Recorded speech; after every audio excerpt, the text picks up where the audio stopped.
Mesa de Latinus, como no hay otra, muchísimas gracias por estar hoy con nosotros. Denise Dresser, Héctor Aguilar Camín, Jesús Silva Herzog Márquez. Y desde luego lo primero que tenemos que abordar es el tema de Israel y Palestina. ¿Cómo se ha posicionado el gobierno de México frente a esto? ¿Qué te parece, Jesús? Me parece vergonzosa la posición del gobierno mexicano, ambigua, tibia, en donde, como en el caso de la invasión rusa a Ucrania, no se mencionan las palabras evidentes, no se condena explícitamente al grupo terrorista y se hace una posición, una declaración de neutralidad que no cabe, que no tiene ningún sentido cuando estamos en presencia de un acto terrorista, de una barbarie casi inconcebible.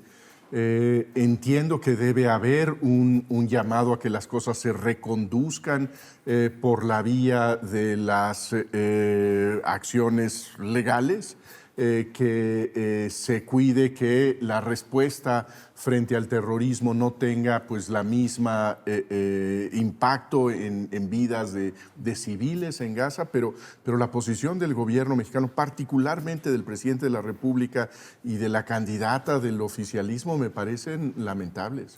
Denise.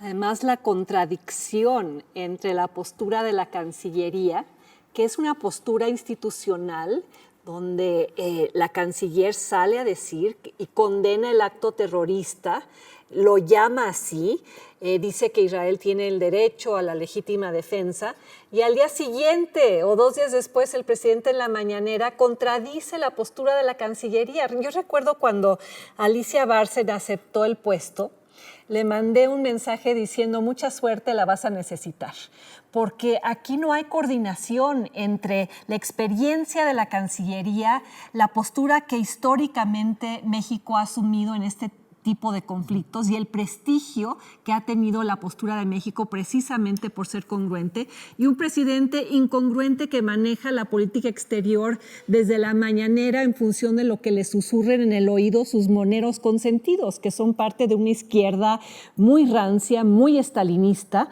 que además tiene, yo creo que un dejo de antisemitismo muy fuerte y que no está dispuesto, que le da equivalencia moral a la postura de Hamás y a la de Israel, así como le da equivalencia moral a Ucrania versus Rusia. Donde también hubo una contradicción. Es decir, tú veías a Juan Ramón de la Fuente en la ONU decir una cosa y votando de cierta manera, ¿no? Exactamente. Y eso creo que revela pues, la descoordinación y revela un gobierno que trata de marchar por la vía institucional, mientras hay un presidente que desdice a sus funcionarios en función de sus humores, su reacción personal, visceral, su ignorancia con respecto a Medio Oriente y su falta de interés en aprender sobre el mundo. Héctor. Sí, totalmente de acuerdo, ¿eh? Pero yo creo que la política exterior es la que fija el presidente, ¿eh? No es la que fija el secretario. El secretario puede renunciar, pero el que fija la política es el presidente. Así es en la Constitución mexicana y así es en la realidad. Ahora, esta falta de reacción ante la barbarie y el terrorismo ostensible de Hamás frente a los civiles, pues no puede decir que es frente a Israel, es frente a los civiles que se toparon en su paso al salir de Gaza. Lo que encontraron, dispararon contra, o lo tomaron como rehenes. Fue un acto de terrorismo puro y duro. Bueno, esta incapacidad de decir, llamar las cosas por su nombre del presidente, y por cierto de su candidata también, de lo que habla, yo creo, es de una cosa que ya va siendo bastante coherente. Es una política exterior que está afincada en los lugares comunes más viejos, más retorcidos de la vieja izquierda de los 70s, en la cual la causa palestina corría parejas de prestigios, la causa palestina violenta, la causa palestina de los fedayines, corría parejas con las guerrillas latinoamericanas, con Cuba, con la revolución, etcétera, etcétera. Y ahora corre parejas con la complicidad diplomática con esas mismas dictaduras y con esas mismas tendencias. Entonces, es también en esto un regreso atrás, pero aquí no a la tradición priista, nacionalista, revolucionaria de la política exterior, sino a unas ideas, yo coincido totalmente, que se quedaron ahí fosilizadas en las cabezas de unas cuantas personas de lo que era la izquierda más recalcitrante y ya entonces ciega, sorda y realmente inconsciente de la izquierda mexicana, de la izquierda. El presidente dice que está siguiendo la Constitución porque la Constitución marca la no intervención. Hemos visto, sin embargo, que se metió a favor de Trump en la disputa electoral de los Estados Unidos, se metió a favor de Evo Morales en la disputa presidencial de Bolivia, se metió a favor de Pedro Castillo en la de Perú, pero hay otros conflictos como Ucrania, en donde escoge mantenerse a distancia. O sea, ha sido consistente en su incongruencia. En cuanto a veces defender la doctrina Estrada cuando le conviene y luego cuando no le queden bien. Exacto, y desecharla cuando siente ganas en esa mañanera, se le antoja criticar a alguien porque cree que le sirve políticamente, porque el objetivo esencial es arengar a cierta parte de su base electoral. Eso te iba yo a preguntar, ¿de qué le sirve la contradicción? Le sirve que él detecta amigos y enemigos y hace que todos sus seguidores se vuelquen en favor de esa posición, aunque sea incongruente con el ideario de izquierda, aunque sea incongruente con la tradición de la política exterior. Es una forma de polarizar a la opinión pública también y que de su lado estén los que él define que son buenos. Eso son un poco los trasnochados del imperialismo yanqui, ¿no? Y todas estas palabras que luego les mueven el alma, ¿no? Me parece que lo que empezaba a apuntar Héctor es crucial, hacer el recuento de la política exterior mexicana. Bueno, pues es una política que ha estado coqueteando con todos los autoritarismos del continente, que le entregó la plaza, la ceremonia del Día Nacional a un dictador que le permitió dirigirle un mensaje a la nación al mandatario cubano, el dirigente de una dictadura indefendible, que no ha sido capaz de condenar los abusos de los derechos humanos en el continente y que tiene esta posición en donde... El ejército ruso desfilando el 16 de septiembre. Esa creo que es otra estampa terrible. Yo creo que tiene que ver con no solamente con esta ignorancia del mundo, sino la ausencia absoluta de curiosidad. No hay en el presidente de la República el intento de reunirse durante una hora del domingo con la canciller para tener un reporte serio de lo que pasa en Israel, de cuál debe ser la posición del Estado mexicano, porque hay que recordarlo, el presidente de la República no es el dirigente de un movimiento social, es el jefe del Estado mexicano. Y creo que la respuesta de hace unas horas de la embajadora de Israel en México pues llama la atención a esto. ¿Cuál es la sorpresa ante una posición del jefe del Estado mexicano que no se atreve a condenar un acto terrorista de la brutalidad que hemos estado contemplando en las últimas horas? Y recordemos también la postura de la embajadora ucraniana frente a el desfile de las tropas rusas en nuestras fiestas patrias. Y ella emitió un tuit de profundo desconcierto y reclamo, diciendo que no entienden, o sea, ¿por qué están avalando la postura rusa? ¿Por qué esta falsa neutralidad lo que hace es legitimar la posición del agresor? En el caso de Rusia, pues Putin, y en el caso de Hamas, pues una organización terrorista que, por cierto, no es el pueblo palestino. Tampoco abona a la causa palestina. Tampoco abona a la causa palestina. Y creo que en algún momento deberíamos discutir también la responsabilidad israelí, porque han creado un caldo de cultivo para esto, e incluso la postura de Netanyahu en esta embestida contra el Poder Judicial, que llevó a divisiones dentro del propio ejército, que volvió a Israel vulnerable y sigue volviendo a Israel vulnerable a las críticas legítimas de que piensan tenerlos ahí en Gaza amurallados por 200 años. O sea, es no encarar el problema y simplemente dejar que la situación se vuelva cada vez más explosiva. Sí, puede haber algo peor que la brutalidad de la ofensiva terrorista contra los ciudadanos israelíes, que es la represalia, la contrarrepresalia, la sobrerepresalia de parte de un gobierno conservador tan Halcón. halcón como el de Netanyahu. Porque lo que estamos oyendo de parte del gobierno israelí es muy preocupante. Dicen, los vamos a erradicar, les vamos a dar una lección que no van a olvidar en generaciones. Y creo que si no recuerdo mal, el secretario de la Defensa dijo, los vamos a tratar como lo que son, como unos animales. Bueno, la brutalidad del atentado terrorista es imperdonable y condenable, pero la contrarreacción, creo que tú lo escribías en tu columna de hoy, la contrarreacción puede provocar un efecto de boomerang tremendo, porque la verdad es que es imposible que tú erradiques, como lo plantean, o que des una lección permanente para acabar con Hamás en Gaza sin que eso vaya acompañado de una cantidad de daños colaterales verdaderamente inmanejables. Esa es la trampa terrible de los terroristas, que finalmente el agredido cumple la función que el terrorista quiere que cumpla la víctima. Y en ese sentido, el contraterrorismo pues puede tener efectos tan devastadores como la agresión inicial. Y lo estamos... Creo que en ese escenario estamos, y eso significa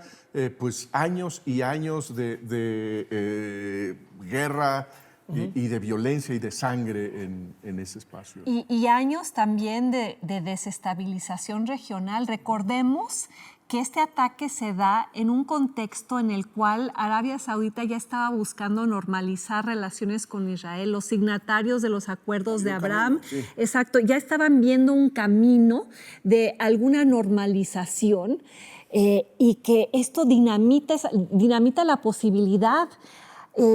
Ahora, muchos han comparado esto con la guerra de 1973, la de Yom Kippur. Y por cierto, acabo de ver la película Golda de Helen Mirren, que es muy buena, pero creo que la comparación no es posible, porque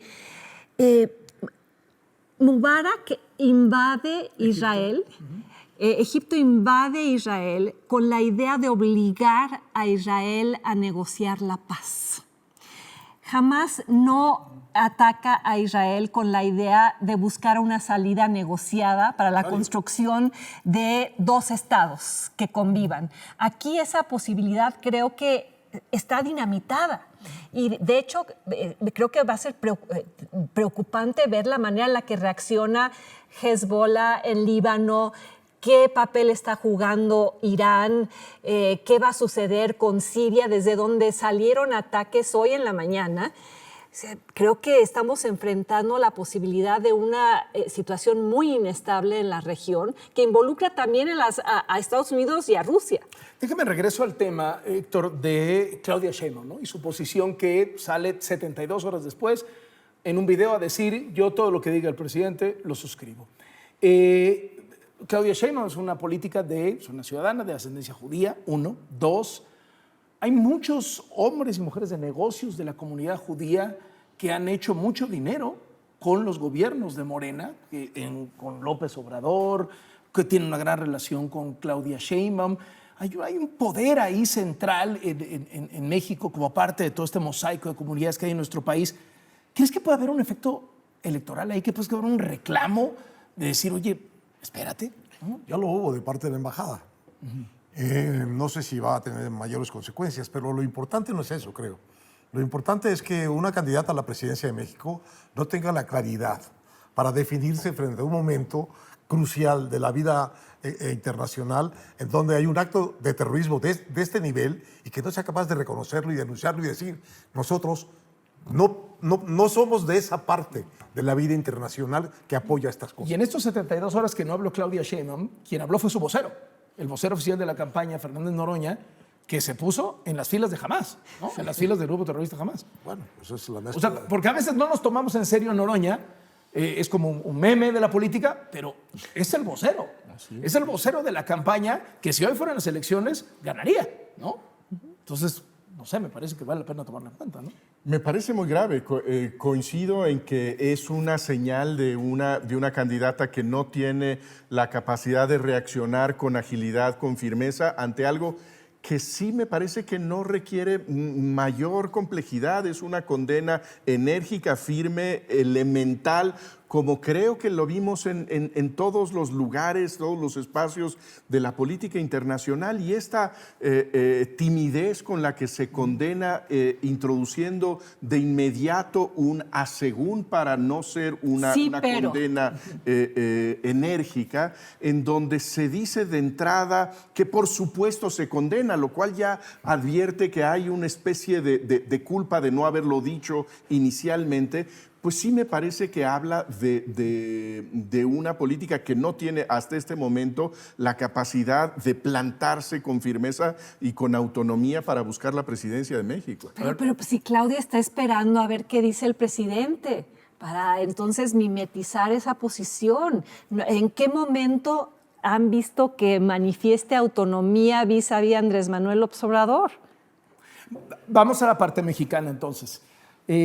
Lo está haciendo bien en términos estratégicos Claudia Sheinbaum al estar desaparecida del mapa, al hacer parecer que la contienda es el presidente López Obrador buscando su reelección, ¿no? El presidente López Obrador contra Xóchitl Gálvez, administrando la ventaja, cualquiera que ésta sea una ventaja de un dígito, como dice Xóchitl Gálvez, o de 30 puntos porcentuales, como dice Claudia Sheinbaum, administrando esta ventaja y diciendo, yo nado de muertito, a mí me tienen que venir a hacer los goles, yo tengo anotados los míos. Es una buena estrategia, Héctor.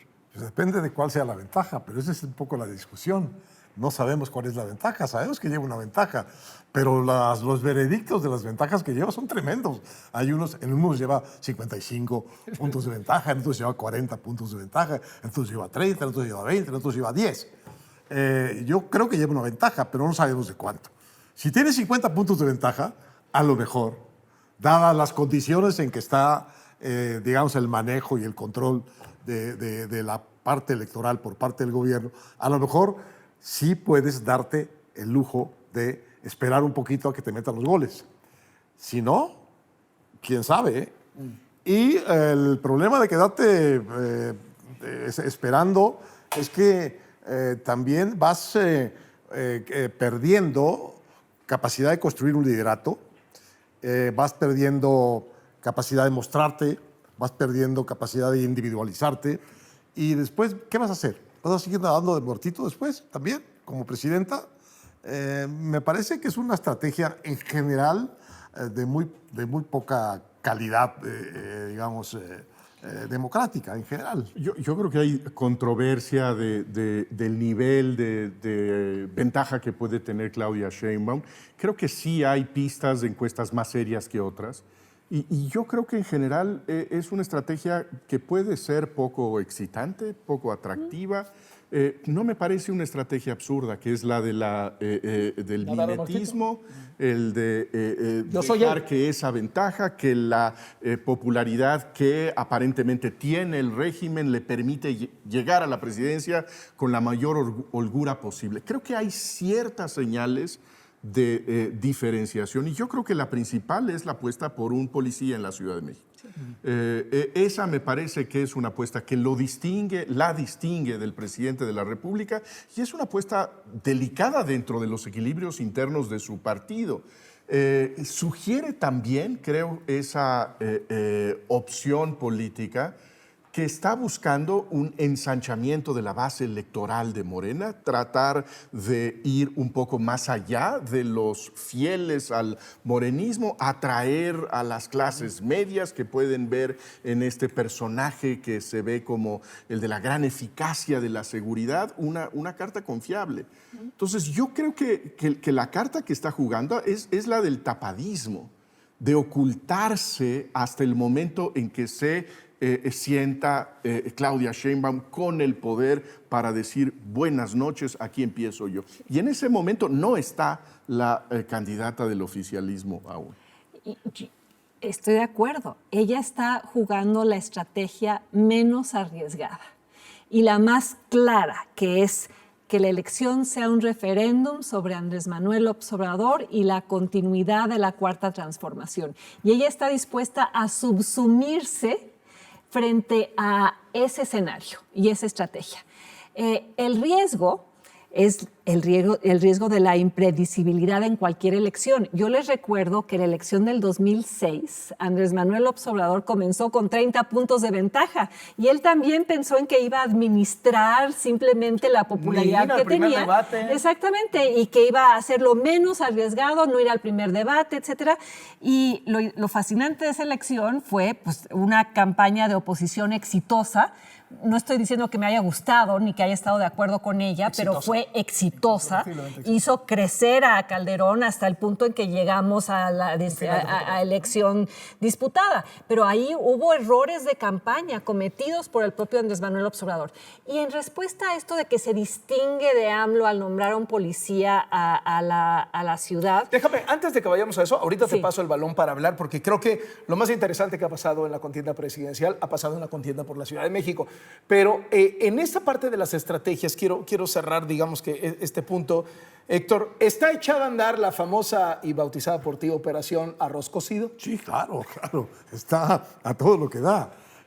Ahora, hay que recordar para el público que Héctor le llamó la Operación Arroz Cocido a esta idea de, pues ya dalo Claudia, ¿no? O sea, ya tiene 17 puntos, 20 puntos, 30 puntos, 10 puntos, ya no se le va. Y desanimar cualquier apetito opositor. Yo creo que no han empezado a pasar dos cosas y por eso la estrategia está bien ahorita. Pero no han empezado a pasar dos cosas. Primero, no ha empezado a tener el espacio la otra candidata, Xóchitl Gálvez, porque no hay el espacio de campaña para ella. Y segundo, no ha empezado Xóchitl Gálvez a atacar a quien debe de atacar, que no es a López Obrador, sino a Claudia Sheinbaum. Bueno, Claudia Sheinbaum, así jugando de muertito, la verdad que sí es un blanco muy fácil. Es como un portero que está parado esperando que le metan goles, pues si los van a meter todos, ¿eh?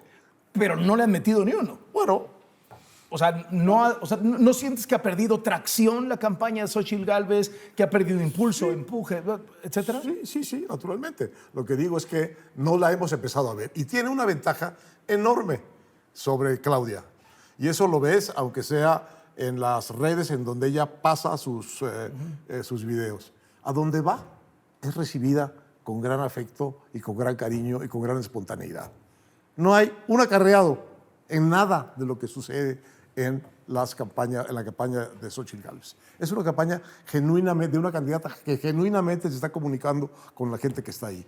Eso yo creo que en una campaña democrática es oro molido. Y a mí lo que me parece más delicado es que una de las cosas que registrábamos como refrescante de la campaña de Xóchitl Gálvez era su gran libertad. Xóchitl Gálvez como la candidata auténtica que se manejaba con gran libertad frente al lastre que podrían ser los partidos políticos. Yo lo que percibo es que en este momento esos lastres empiezan a jalar a la candidata, limitando esa espontaneidad de su discurso. Creo que lo que dijo en algún espacio sobre el aborto es muy preocupante. Una candidata que tenía el atractivo de decir cosas con gran desparpajo, naturalidad, honestidad, de pronto se siente con un límite en donde no puedo decir esto porque me están vigilando acá y del otro lado. A mí esa me parece una señal muy preocupante de esa campaña, porque esa era la prenda de su atracción. ¿La están dejando además sola los partidos, crees? Yo creo que en el tema del plagio de la tesis estuvo sola. Creo que Jesús tiene razón, le falta equipo, pero también hay otro problema. Ella está tratando de convencer a los convertidos, a los que van a votar por ella de cualquier manera. O sea, el PAN no va a votar por Morena, los panistas no van a votar por Morena. ¿Para qué sumar a su campaña y de manera pública a figuras que son emblemáticas del pasado y que están asociadas con todos los negativos de esos partidos? Pasearse con Margarita Zavala, con Josefina Vázquez Mota, es posicionarse como una líder panista.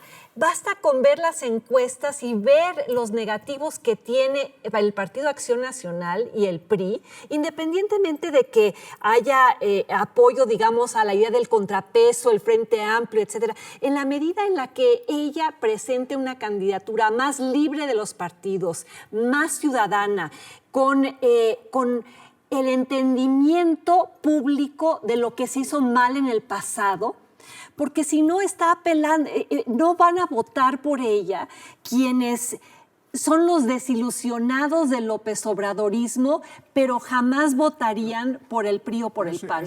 Denise, me parece que es el dilema que no hemos encontrado, al que no le hemos encontrado solución. Necesita a esos partidos, necesita ser una candidata que una a la oposición y por eso necesita esa presencia de cuadros que sí son los cuadros tradicionales de esas estructuras. Necesita, yo diría, algo más, pero necesita ser ella vista como la dirigente de esa alternativa. Creo que no la hemos visto aún como la mujer que está encabezando auténticamente una coalición opositora que reúne cuadros tradicionales y le agrega una cuota ciudadana que refresca esa opción. Eso hasta el momento yo no lo he visto. No, yo creo que el dilema en donde está detenida la candidatura de Xóchitl es en este asunto de si va a ser ciudadana o va a ser partidista. Me parece un dilema absurdo y castigador, porque lo que ella necesita son las dos cosas, no es una sobre otra. Si no tiene partidos, no va a poder ser candidata. Toda esa ciudadanía que va a votar por ella no es la que va a ser la talacha de la campaña. Entonces ella necesita aparatos de partido y necesita también una credibilidad ciudadana. Y este es el terreno que no ha encontrado, el terreno en donde poder afianzar bien el apoyo con los partidos y tener esa libertad como candidata ciudadana. Empezó bien y ella estuvo presente, pero después algo sucedió y se desapareció. Porque se robó la candidatura de las estructuras de los partidos. Bueno, no, pero no tuvieron de otra. Pero justamente por eso era el momento para seguir adelante construyendo dentro de los partidos. ¿Qué pasó? Pues su coordinador de campaña se fue de vacaciones 3 semanas.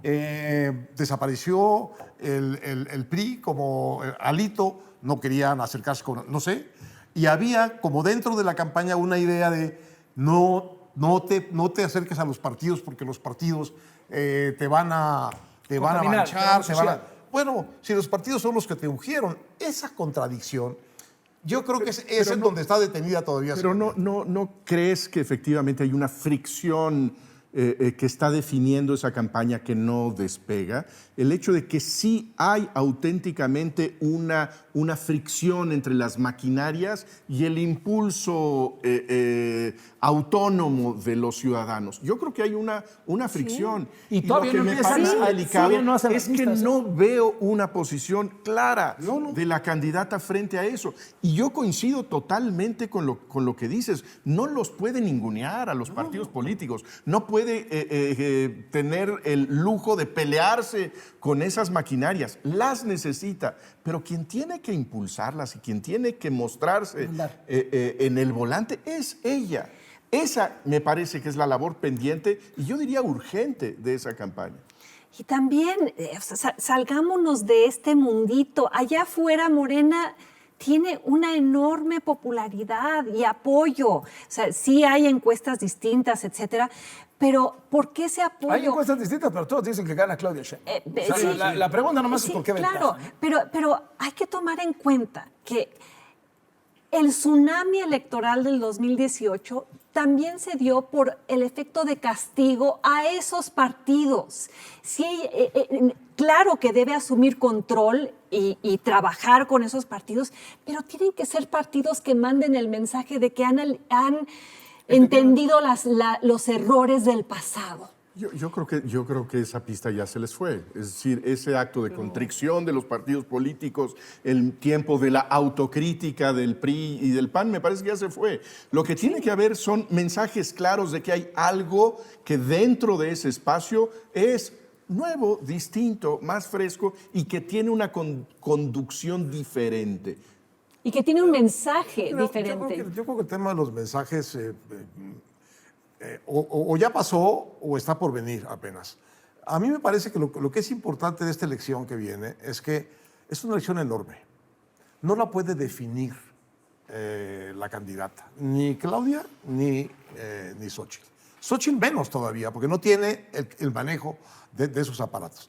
Es una elección en donde los partidos van a poner una enorme cantidad de candidatos. Y depende de la calidad de esos candidatos que esa elección sea competida. Estos partidos ya lo hicieron bien en el 2021, escogiendo a toda esa cantidad de gente que no conocemos y que tampoco conoce Xóchitl. Bueno, esa es la tarea que estamos esperando que empiece de parte de estos partidos y es ahí en donde va a empezar verdaderamente el diálogo de la candidata presidencial con los partidos que están poniendo sus candidatos, porque Xóchitl, yo creo que si le empieza a preguntar cuántos candidatos tiene Xóchitl para los 3,000 que van a hacer, pues no puede poner ni 100. Entonces, lo que necesita es esa, digamos, convergencia en la práctica de ir poniendo los candidatos para la contienda grandota. Y ella montarse sobre eso y desde ahí establecer una cierta diferencia como candidata presidencial. Ese es su papel. Ella no va a construir esa elección. No está en sus manos. Claudia tampoco. El presidente le va a construir esa elección. Entonces, el tema aquí es si esos partidos van a servir para lo que sirvieron en el 21, de llenar la elección de candidatos competitivos o no, y si Xóchitl va a entender que esa es la tarea de esos partidos o va a querer seguir siendo ciudadana para nombrar esos candidatos. Francamente, no veo cómo. ¿Crees que hay tiempo? ¿Hay tiempo? Sí, Sí. tiempo sí. Todavía Eso hay sí. tiempo. ¿Crees que habría una posibilidad de mandar ese mensaje, Jesús, cuando venga la hora de las listas plurinominales? A mí me parece que va a ser un momento definitorio, porque si en las listas plurinominales los primeros 10 nombres de cada partido son los mafiosos de siempre, ¿no? Pues se acabó Xochitl Gálvez, ¿no? Se Exactamente, acabó Xochitl Gálvez. ese es mi punto. O sea, hay que reconocerlo. Esos partidos, a pesar de haber ganado, es muy diferente una elección estatal, una elección municipal, una elección intermedia que una elección presidencial. Y aquí sí, eso sí ha sido consistente en las encuestas. El rechazo al PAN y al PRI sigue estando presente y ella tiene que encarar la forma de remontar eso sabiendo que hay que trabajar con los partidos, que le hagan la talacha de organizar la elección, movilizar a la gente, etcétera, pero también remontar la mala marca que tienen esos partidos en sectores amplios de la población. A eso creo que tienes razón en señalarlo, Jesús. A ver, entonces, a ver si estamos de acuerdo. Identifico 4 factores. 1, no pelearse con López Obrador. 2, sí enfrentarse directamente a Claudia Sheinbaum. 3, montarse en las estructuras de los partidos. Pero 4, ser y presentarse a la ciudadanía como una candidata que viene de ahí, que viene de la sociedad, que viene de la ciudadanía, no como una... Yo creo que los partidos necesitan eso también. Los partidos están muy Pasar claros por esa limpia. de que necesitan eso. ¿Necesitan una candidata ciudadana? Naturalmente. Sí. Por eso, Pero no es por eso claro que la elección sea completa, la elección que tú estás advirtiendo, en donde debe haber un cálculo muy práctico de en cada distrito, en cada municipio, debe estar justamente la candidatura más competitiva. Eso es lo que está, me parece, a prueba, ¿no? Lo que yo no veo son síntomas de que esta conversación se esté dando, de que Xochitl Gálvez esté realmente conversando con los partidos y que los partidos estén realmente planteándolo a Xochitl Gálvez lo que quieren. Pues eso desde me luego parece no muy están. delicado, Héctor. Sí. Así, desde luego no están saliendo con ella. No están saliendo con ella. A la hora en que necesita que estén en los partidos, no han estado. Pero también somos quizá muy contradictorios en esa expectativa, porque en el momento en que la acompañan, Sí, se le decimos- cobra, sí. está con Sí. los mismos de siempre. Exactamente. Yo creo que ahí está el tejido fino. el entuerto en el que está la candidatura de Xóchitl Gálvez, que los necesita, pero que no se vean, que platique, pero que no nos... a ver, hay Creo un- que es un asunto muy, sí. muy complicado. Esa candidatura y hay tiene un- un equilibrio muy delicado. Y hay un ejemplo de cómo se logró ese equilibrio, que fue la elección de Vicente Fox. Y yo sé que hoy Fox es un hazmerreír, pero hay que reconocer que en su momento, recuerdo la metáfora que tú usaste, que en la elección del año 2000, Vicente Fox le arrebató al PRI su paraguas amplio, multiclasista, ideológicamente flexible, etc. ¿Y cómo lo hizo? La estrategia deliberada fue no parecer tan panista. Y el PAN lo aceptó y él no hizo campaña mencionando los temas clivaje del aborto, de los matrimonios gay. O sea, era una cosa muy práctica con un mensaje muy sencillo que era el cambio. Sacar al PRI de los Pinos. Y exacto, sacar al PRI de los Pinos. Y fue visible muy pronto en esa campaña, que como campaña fue ejemplar, un Estado mayor, muy eficaz, muy moderno, muy activo, con capacidad Cuarto de guerra, digamos, ¿no? respuesta. Yo Sí. creo que ese cuarto de guerra fue un modelo de lo que podría ser esta campaña. No estoy viendo que se esté tejiendo esa estructura y, insisto, creo que es urgente. Un repaso. ¿Y Ebrard? Ya no tiene ninguna importancia. O sea, esa amenaza de ruptura. O sea, ya haga lo que haga Ebrard, ya no importa. Ya se falló, se equivocó. No, sí importa, porque hay un elemento que no estamos tomando en consideración aquí, que es qué va a hacer Movimiento Ciudadano. Bueno, ya sabemos qué va a hacer. Va a tener un candidato. No sabemos si va a ser Samuel García o si va a ser Marcelo Ebrard.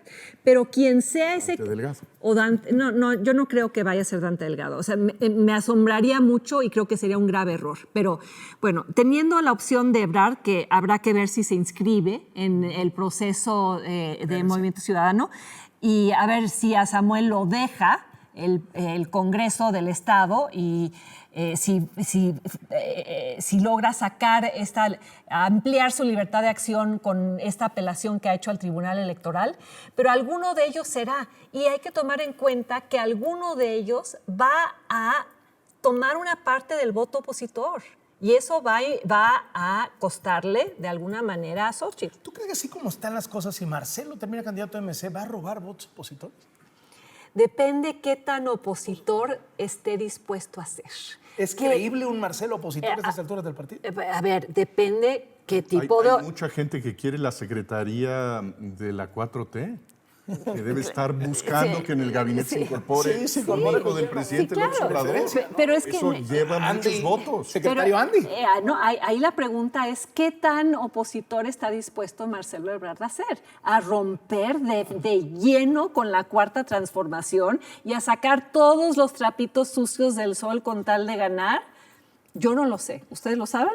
No, pero yo creo que podemos ver la lógica del asunto sin ver necesariamente a los personajes. La lógica del asunto es que el Movimiento Ciudadano quiere quitarle votos a la oposición, quiere quitarle al frente. ¿Para dárselos a quién?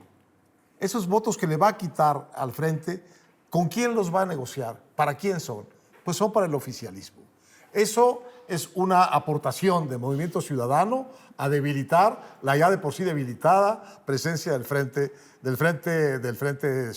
por México, del Frente Ciudadano. Entonces, para todo efecto práctico, Movimiento Ciudadano va a jugar aquí como un aliado de Morena en la elección para garantizar que la oposición no se vuelva plebiscitaria, sino que haya un espacio de votos de la oposición que no son para el Frente, sino que son para Movimiento Ciudadano. Y en esa lógica, la candidatura independiente de Verástegui juega exactamente igual.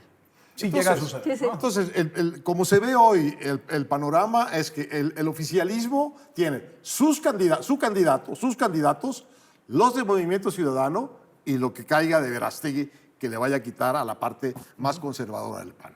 Y el Frente anda decidiendo si va a ser ciudadano o va a ser partidista. A ver, Héctor, pero Pues en eso estamos. Si lo que hemos visto es que a Marcelo Ebrard le ha costado un trabajo brutal romper con Morena, y en todo este camino, a pesar de que el que le hizo los agravios es López Obrador, él diseñó el proceso, él avaló el proceso, no se mete con López Obrador. Y si vemos que el principal impulsor de la candidatura de Samuel García ha sido el propio presidente López Obrador ha animado a Samuel más de lo que animó a Claudia. Es lo que digo. Más de lo que lo anima a su esposa. ¿Quién de la oposición, sin duda, quién de la oposición votaría por esos dos? Sí está, muchos. Pero clarito que son del régimen. Muchos. Muchos, porque los que no votarían por el PRI y el PAN y no quieren ver a Xóchitl parada al lado de Margarita Zavala y los mafiosos no estoy diciendo que ella lo sea, pero digamos las figuras asociadas con los partidos mafiosos del pasado, los que van a emitir un voto ideológico y van a decir, pues esta sí es la izquierda. No votaría por Morena otra vez porque ya nos desilusionó, nos traicionó, lo que sea, en la militarización, etcétera.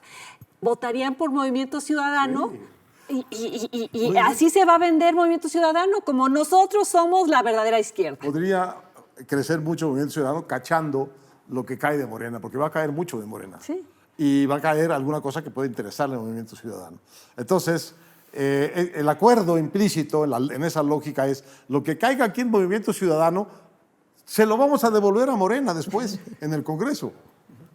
¿Lo ves igual? Pues sí, yo creo que hay una apuesta de mediano plazo que es el que se desfonde definitiva, irreversiblemente la estructura de los partidos tradicionales y ser el partido que sobrevive como referencia no morenista en el Congreso y ser el fiel de la balanza para las mayorías legislativas. Yo creo que es el cálculo que están haciendo en ese espacio, en donde claramente al presidente no le basta tener una candidatura, sino que quiere dos. Omar García Harfuch, te había yo interrumpido hace un ratito. Denise, a ver, Sí, ¿qué significa, qué se lee a partir de la postulación de García Harfuch? Se habla mucho de que López Obrador no lo quería, pero que Claudia Sheinbaum lo convence y esta es como la primera muestra de que ella sí tiene el bastón de mando.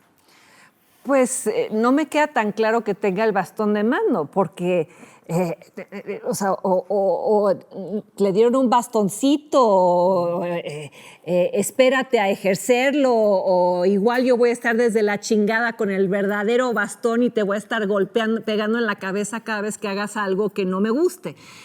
A ver, si le hubiera dado a Andrés Manuel López Obrador la total capacidad a Claudia de imponer a García Harfuch, no estaríamos viendo los ataques a Harfuch que provienen de Morena y del gobierno federal, y no estaríamos viendo la candidatura de Clara Brugada y las fisuras que está provocando el nombramiento de un policía dentro del propio oficialismo.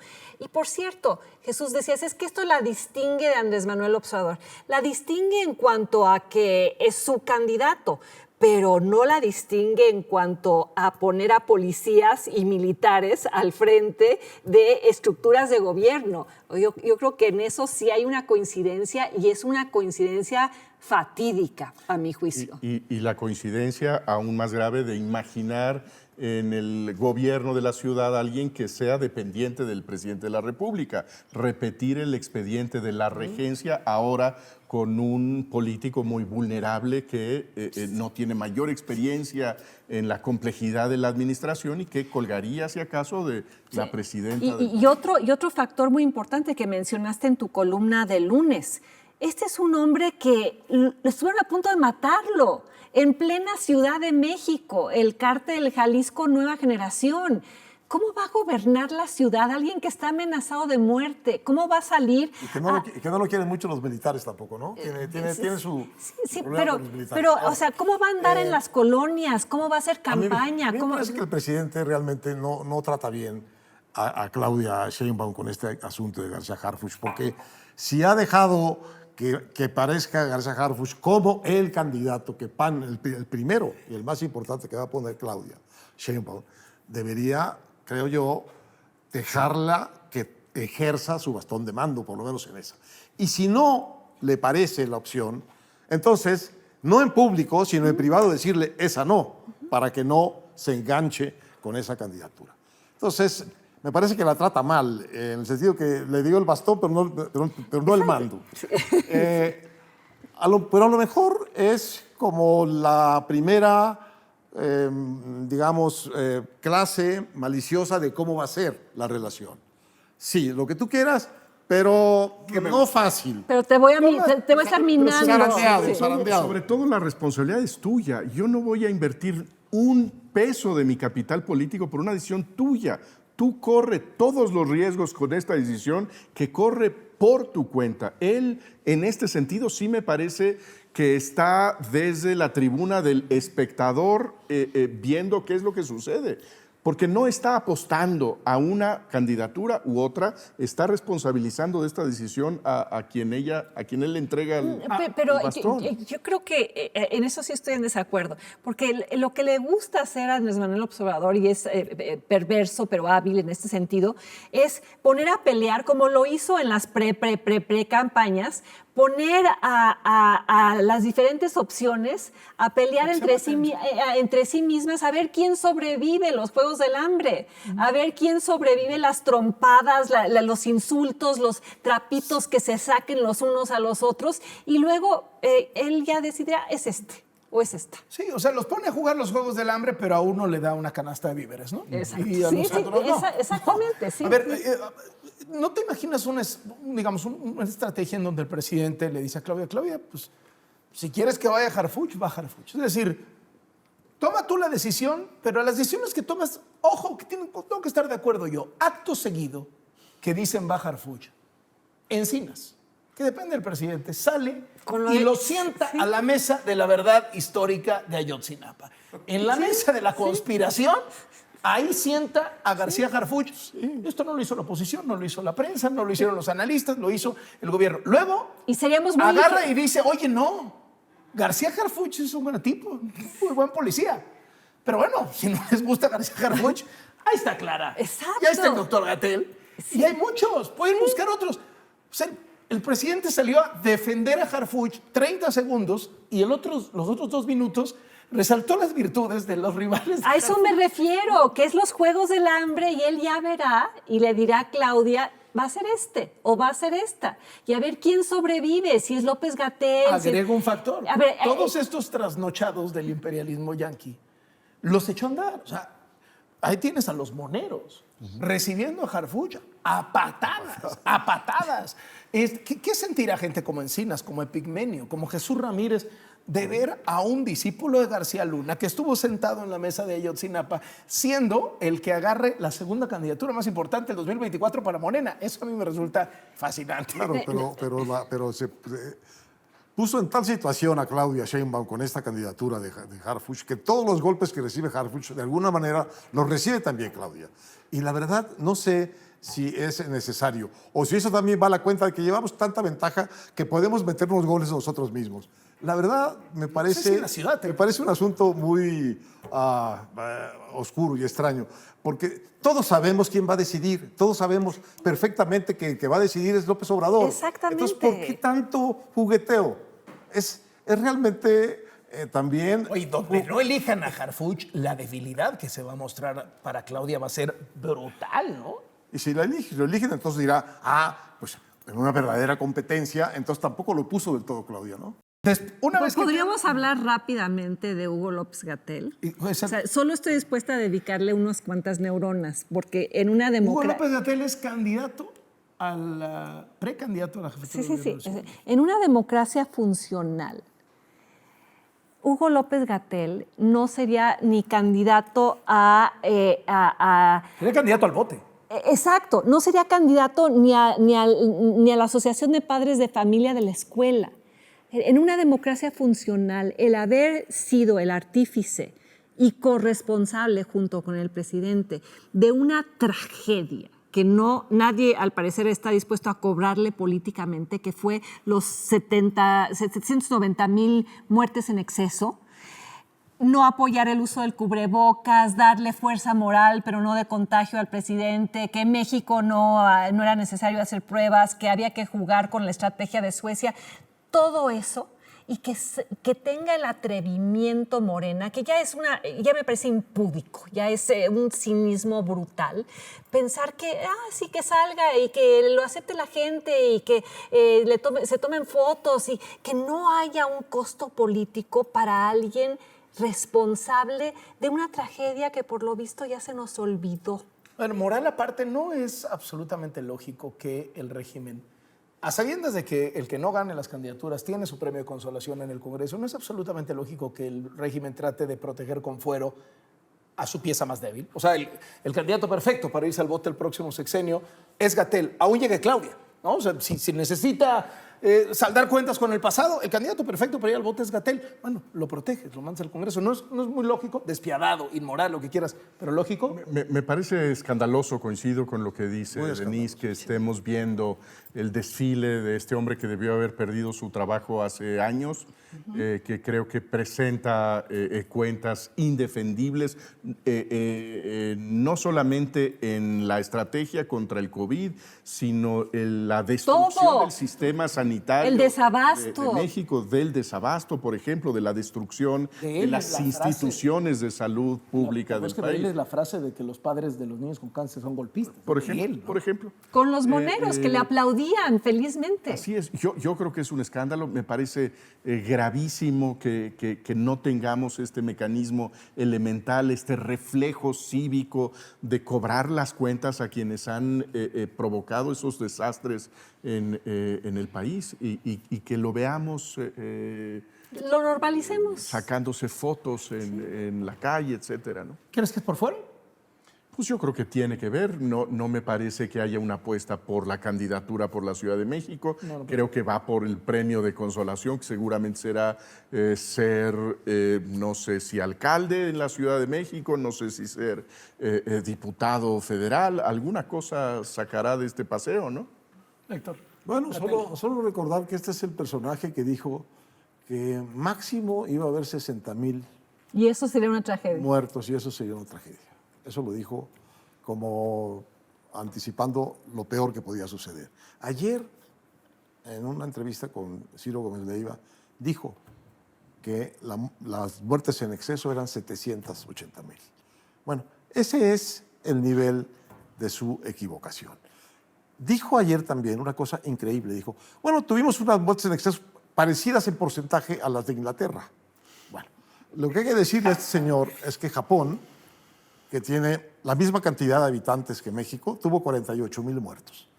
La diferencia es su responsabilidad.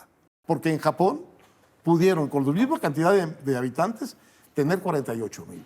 Nosotros tuvimos 780. Bueno, los 740 es responsabilidad de quien lo manejó aquí.